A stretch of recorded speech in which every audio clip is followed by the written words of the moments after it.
नमस्कार शेतकरी मित्रांनो, राज्य शासनाने कापूस व सोयाबीन अनुदान शेतकऱ्यांना हेक्टरी 5,000 रुपये अर्थसहाय्य जाहीर केलं आहे। परभणी जिल्ह्यामध्ये कापूस व सोयाबीन मिळून एकूण 5 लाखांवर शेतकरी पात्र झाले आहेत। बट आता संपूर्ण महाराष्ट्रामध्ये केवायसी पेंडिंग आहेत। तर आता किती शेतकरी केवायसी पेंडिंग आहेत ते पण आपण जाणणार आहोत। नमस्कार, मी सचिन परत एकदा तुमचं स्वागत करतो। अजून चॅनलला सबस्क्राइब केलं नसेल सबस्क्राइब करा, व्हिडिओला लाईक करा। बघा, शुक्रवारपर्यंत 3,24,969 शेतकऱ्यांचे ई-केवायसी पूर्ण झाले होते। 2,40,915 शेतकऱ्यांचे ई-केवायसी अजून देखील प्रलंबित असताना दिसते। आधार व बँक खात्याशी संबंधित माहितीच्या वापरासाठी 1,18,000 शेतकऱ्यांकडून संमतीपत्र किंवा ना हरकत पत्र येणे बाकी होते। त्यामुळे संबंधित शेतकऱ्यांच्या गावाशी संबंधित कृषी सहाय्यकाकडे ना हरकत पत्र द्यावे, ई-केवायसी करून द्यावे असे आवाहन उपविभागीय कृषी अधिकारी रवी हरणे यांनी केलं असताना दिसते। गत वर्षी 2023चा बाजारभाव कमी झाल्यामुळे कापूस व सोयाबीन उत्पादकांचे नुकसान झाले होते।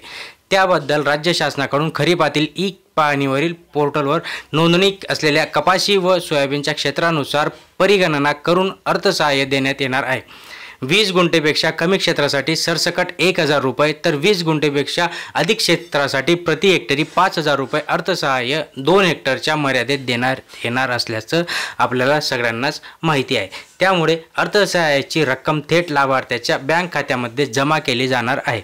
रक्कम वितरणापूर्वी आधार व बँक खात्याशी संलग्न असलेल्या माहितीचा वापर करण्यासाठी लाभार्थी शेतकऱ्याकडून वैयक्तिक संमतीपत्र किंवा सामूहिक ना हरकत पत्र प्रलंबित कृषी सहाय्यकाकडे जमा करणे बंधनकारक आहे। परभणी जिल्ह्यातील 9 तालुक्यांमध्ये एकूण 264 कृषी सहाय्यक आहेत। कापूस उत्पादक 1,29,000 व सोयाबीन उत्पादक 4,36,000 मिळून एकूण 5,65,000 शेतकरी आहेत।